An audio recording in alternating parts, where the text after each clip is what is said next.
This channel does not promote any violent, harmful, or illegal activities. All content provided by this channel is meant for an educational purpose only. এবার শিউরিতে নাবালিকাকে ধর্ষণের অভিযোগ উঠছে। চকলেটের লোভ দেখিয়ে নাবালিকাকে যৌন নির্যাতনের অভিযোগ মুদিখানা দোকানের মালিকের বিরুদ্ধে। অভিযুক্তকে গ্রেফতারির দাবিতে শিউরিতে তুল কালাম, ব্যবসায়ীর দোকান ভাঙচুর করা হলো, আগুন জ্বালিয়ে পথ অবরোধ করা হলো। স্থানীয় বাসিন্দারা তারা ব্যবসায়ীর দোকান ভাঙচুর করলেন এবং পুলিশকে বিকেল ৫টা পর্যন্ত ডেডলাইন দেওয়া হলো। ডেডলাইন দিলেন স্থানীয়রা। তার মধ্যে গ্রেফতার না হলে বৃহত্তর আন্দোলনের হুঁশিয়ারি। এখনো পর্যন্ত পলাতক অভিযুক্ত প্রদীপ কীর্তনিয়া।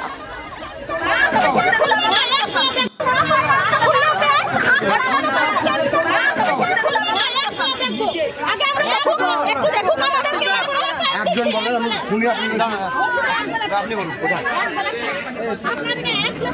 একবেলা টাইম ওইভাবে হয় না।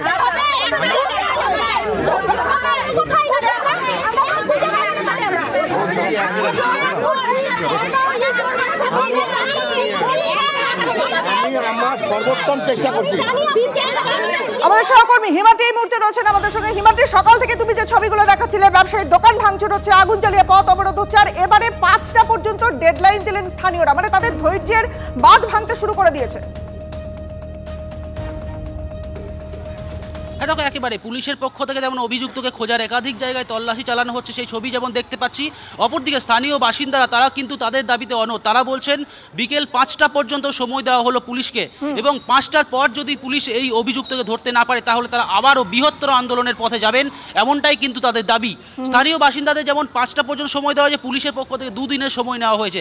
সব মিলিয়ে এখন দেখার বিষয় যে বিকেল ৫টার সময় কি পুলিশ আদৌ ধরতে পারবে মূল অভিযুক্তকে। একদিকে যেমন এই প্রশ্ন উঠছে, অপরদিকে দেখলাম পুলিশের পক্ষ থেকেও মূল অভিযুক্ত যে বাড়ি, সেই বাড়িতে গিয়েও তল্লাশি চালানো হলো। একাধিক জায়গায় কিন্তু তল্লাশি চালানো হচ্ছে অভিযুক্তের খোঁজে, কারণ উত্তেজিত হয়ে রয়েছে স্থানীয় বাসিন্দারা।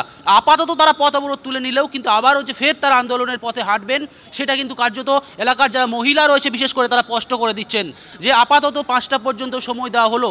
যদি বিকেল ৫টা পর্যন্ত ওই অভিযুক্তকে ধরতে না পারে পুলিশ, তাহলে আবার যে আন্দোলনের পথে যাবে সেটা কিন্তু একেবারেই পরিষ্কার। স্থানীয় বাসিন্দাদের বক্তব্য খুব পরিষ্কার যে অভিযুক্তকে গ্রেপ্তার করতে হবে। কেন বারবার এই ধরনের ঘটনা ঘটবে, এবং এই যে অভিযুক্ত তার বিরুদ্ধে কিন্তু এর আগেও এই ধরনের কাজকর্মের একাধিক অভিযোগ কিন্তু স্থানীয় বাসিন্দারা তুলছেন।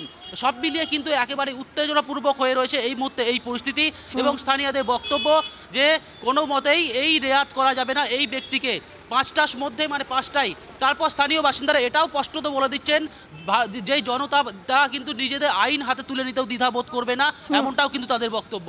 বেশ, অনেক ধন্যবাদ হিমাদ্রি তোমায়।